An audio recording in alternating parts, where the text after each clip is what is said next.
Hi, my name is Graeme Fraser. I'm chairing the CLL session today at the CHC meeting, and we're very excited for our speakers today, both internationally renowned in the field of CLL, Dr. Jennifer Woyak and Dr. Jennifer Brown.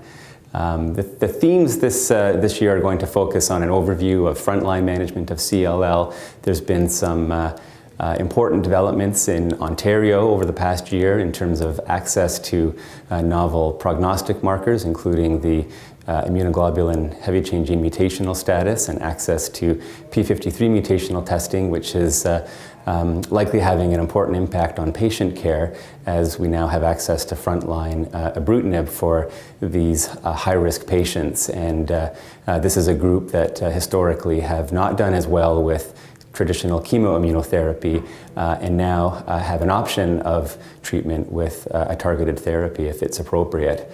There's still some important, I think, very exciting trial results that are expected over the next several months as we try to fill some of the data gaps around frontline ibrutinib use.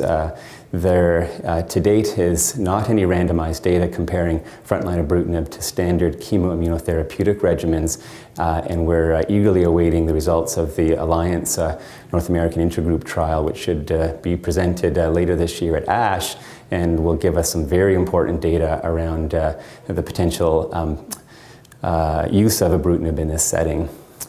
Dr. Brown will be focusing on the relapsed and refractory setting, where again there's a lot of exciting information that will be presented.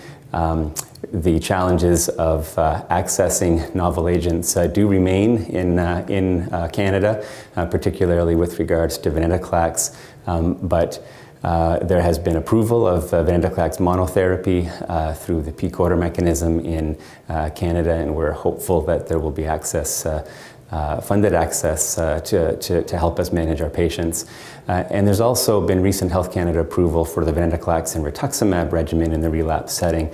Also very exciting results from the Murano trial, which had been presented here before, but now with Health Canada approval, the process of drug access and funding will hopefully begin, and for the first time offer a chemo-free regimen in a time-limited fashion. Overall, I think there's been a lot of positive developments in Canada. We're, again, I think benefiting from access to more broad access to prognostic biomarker testing, hopeful to continue to gain access to new and exciting treatment regimens for our patients. And today's session, I think, is really going to consolidate some of these key concepts and themes.